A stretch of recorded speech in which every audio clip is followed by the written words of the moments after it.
दोस्तों नमस्कार, स्वागत है आपका एक और वीडियो में। HR इन्वेस्टर देखने के लिए आपका बहुत बहुत धन्यवाद। आशा करता हूँ आप स्वस्थ होंगे, अच्छे होंगे, मस्त होंगे। दोस्तों आज के वीडियो में मैं बात करना चाहूँगा ऐसे कॉइन्स की जो हमें क्रिप्टो में कुछ फ़ायदा दें, क्योंकि क्रिप्टो की हालत पिछले 6 से 8 महीने से बहुत ख़राब है और हर इन्वेस्टर इस उम्मीद में है कि कब क्रिप्टो मार्केट थोड़ा ऊपर जाए तो हम अपना प्रॉफिट बुक करें या जो हम लॉस में हैं वो कैसे भी रिकवर कर पाएँ।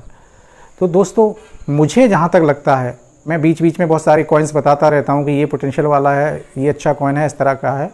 तो दोस्तों आज मेरे दिमाग में एक विचार आ रहा है, मैं ये बताने का प्रयास करूँ। कुछ कॉइन हैं जिनकी प्राइस में बहुत सारे जीरो लगे दिखाई देते हैं और लगता है कि अगर 2 जीरो भी किल हो गए तो 100%, 2 जीरो भी किल हो गए तो 100 गुना बढ़ जाएगा।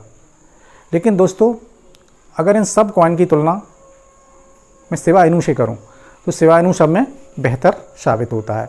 अब एक कॉइन और है जो कि फंडामेंटल कॉइन था, काफ़ी पोटेंशियल वाला कॉइन था, LUNC।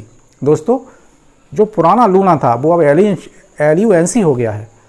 तो मुझे किसमें ज़्यादा संभावनाएं नज़र आती हैं, LUNC में या शिबा इनू में? क्योंकि शिबा इनू से कंपेयर करके शेष कॉइन तो मैं अभी अलग रख रहा हूँ, चाहे बेबी डोज हो और चाहे BTTC हो, चाहे eCash हो, और भी कई जीरो वाले कॉइन हैं, UFO हो, ब्राइज हो, उनको मैं अलग रख रहा हूँ। ठीक है, मुझे लगता है इन सब में शिबा इनू लगभग अच्छा नज़र आता है।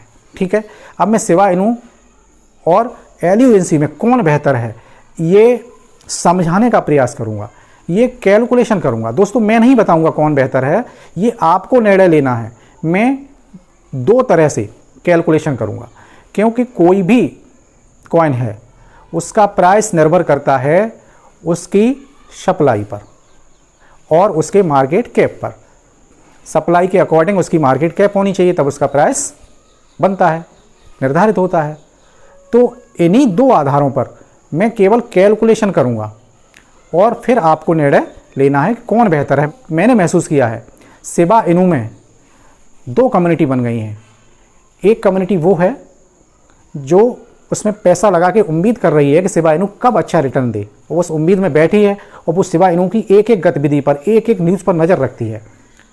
और जब भी कोई वीडियो शिबा इनू का डाला आता है तो वो अच्छी तरह से उसको देखते हैं, विश्लेषण करते हैं।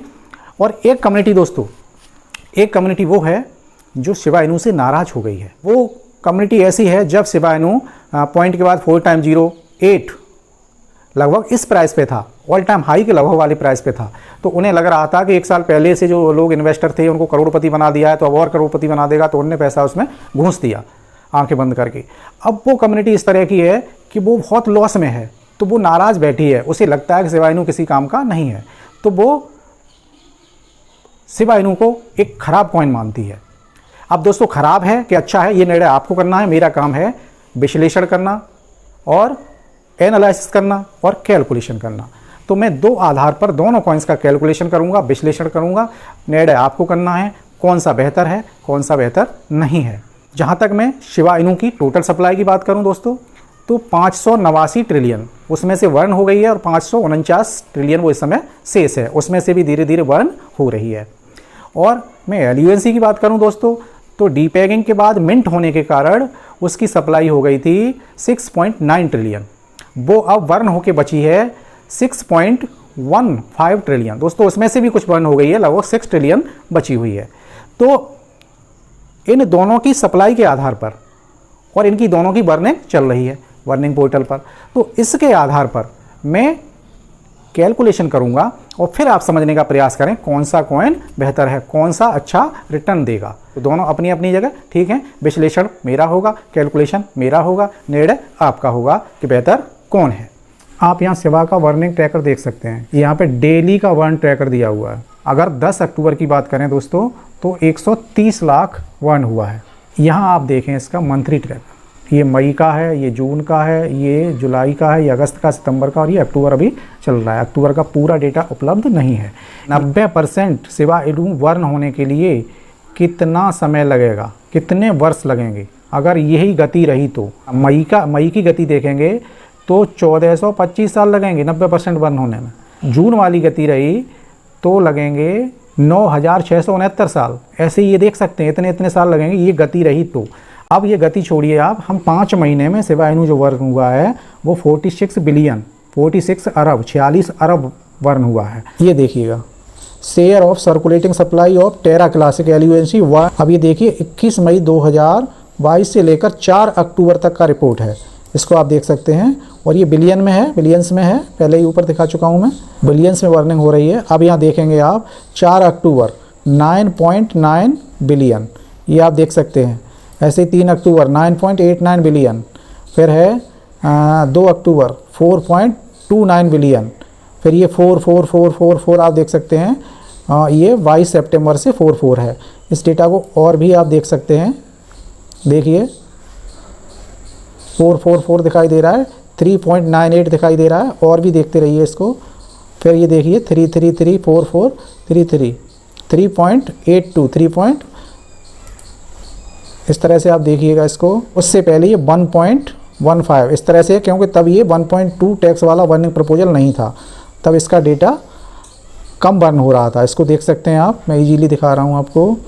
तब ये 1 बिलियन पर डे बर्न हो रहा था। आप देखिए जून में भी दिखाई दे रहा है 1 बिलियन पर डे। और जब से ये टैक्स 1 का प्रपोजल है उसके बाद 3.44 और फिर अब तो ये 9.9 भी हो गया है। इस तरह से ये वर्न हो रहा है। दोस्तों सीधा कैलकुलेशन करेंगे, बिल्कुल सीधा एनालिसिस, इसमें कोई नन बट नहीं होगा और ऐसी कोई कंडीशन नहीं होगी कि ये हो गया तो ये हो जाएगा, ये हो गया तो वो हो जाएगा। सबसे पहले समझते हैं, ये मैंने शिवा इनू को ले लिया। टोटल और सर्कुलेटिंग सप्लाई जो इस समय मार्केट में है 549 ट्रिलियन अवेलेबल है, ठीक है। मार्केट कैप इसका देखेंगे तो 5.67 बिलियन है इस समय। अब हम बर्निंग की रिपोर्ट देखें, इसकी जो वर्निंग हो रही है, ये मैंने पिछले 5 महीनों का वर्न रिपोर्ट आपके सामने रख दिया। मई 2022 से जून, जुलाई, अगस्त, सितंबर 2022 तक का रिपोर्ट है। ये इस तरह से आप देख सकते हैं। ये 31 बिलियन कुछ पॉइंट में आगे है, सही 4.5 बिलियन कुछ आगे है, 4.5, 3.9, 1.7। कुल मिला के 5 महीनों का हम ऐड करते हैं, एडिशन करते हैं, तो वो आता है 4.5.903 बिलियन। ये 5 महीने का वर्न हुआ है पूरा शिवा इनू। अगर हम इसको इसी रेशियो से कैलकुलेट करें तो पूरे साल में ये 110.167 बिलियन वर्न हुआ। पूरे साल में ये 110.167 बिलियन वर्न होना है। अब हम देख रहे हैं इतनी बड़ी सप्लाई जो 549 ट्रिलियन है, इस रेशियो से हम कब तक और कितनी बर्न कर पाएंगे, ये आप अपने आप एस्टीमेट लगाइए। मैं ज़्यादा आगे कुछ भी नहीं कहूँगा। अब LUNC का वर्न आप रिपोर्ट देखिएगा। पहले तो देखिए टोटल सप्लाई इसका कितना है, 6 ट्रिलियन। ये डीपैक होने के बाद 6.9 ट्रिलियन हो गया था, तब से कंटिन्यू बर्न हो रहा है और ये 6 ट्रिलियन आ गया है मई की रिपोर्ट के अनुसार। मई और जून की रिपोर्ट के अनुसार ये 6 ट्रिलियन रह गया है। इसका मार्केट कैप इस समय 1.78 बिलियन है। अब बर्निंग हम देख रहे हैं, जब इसका 1.2 टैक्स 1 प्रपोजल नहीं आया था तब ये 1 बिलियन पर डे बर्न हो रहा था, जब प्रपोजल नहीं था तब। अब जबकि प्रपोजल भी अप्लाई हो गया है, तब से ये 3 से 4 बिलियन से लेकर 9 बिलियन पर डे बर्न हो रहा है। आप इसका रिपोर्ट देख सकते हैं, रिपोर्ट मैंने दिखाया अभी आपको। 3 से 4 बिलियन से लेकर कभी 3 हो रहा है, कभी 4 हो रहा है, तो कभी 6, 7, 8, 5, 9 और 9.8 इस तक 4 या 5 अक्टूबर में बर्न हुआ है। अब हम इसको एक एवरेज निकाल लें, अभी जो वर्निंग चल रहा है उसका एक एवरेज निकाल लें, तो एवरेज हमारा बनता है मान लीजिए 4 बिलियन। वैसे तो ज़्यादा बनेगा, हम मिनिमम लेके चल रहे हैं। कितना बन रहा है, 4 बिलियन। 4 बिलियन के अकॉर्डिंग हम देखेंगे तो ये पूरी साल में 1460 बिलियन बर्न हो गया, या हम यूँ कहें 1.46 ट्रिलियन बर्न हो गया। अब दोस्तों अंदाज लगा लीजिए कि एक साल में 1.46 ट्रिलियन ये बर्न हो रहा है, तो 6 ट्रिलियन कितने साल में बर्न हो जाएगा, 4 साल में। ये पूरा 4 साल में बर्न हो जाएगा। और जब ये 4 साल में बर्न हो जाएगा दोस्तों, 4 का 5 हो सकता है, क्योंकि मैं ये बिल्कुल सटीक बता दूं कि जैसे जैसे सर्कुलेटिंग सप्लाई कम होती जाएगी तो ये वर्निंग का जो रेट है वो भी कम होता जाएगा। अभी 4 बिलियन है, वो 3 पे आ जाएगा अगली साल, फिर 2 पे आ जाएगा, फिर 1 पे आ जाएगा, इस तरह से आएगा। तो फिर भी हम पूरा कैलकुलेट कर लें तो बहुत ज़्यादा लगता है, तो 5 से 6 साल लग सकते हैं पूरा LUNC बर्न होने में। अब आप खुद अंदाजा लगा सकते हैं कि प्राइस किसका जल्दी ऊपर जाना है और कितना ऊपर जाना है, बस मैंने कैलकुलेशन करके दिखा दिया। वीडियो पसंद आया हो तो चैनल को लाइक करें, सब्सक्राइब करें और बेल आइकन बटन में ऑल जरूर प्रेस करें, ताकि सारे वीडियो के नोटिफिकेशन मिलते रहें। मिलेंगे अगले वीडियो में, तब तक के लिए आपका दिन शुभ हो। नमस्कार।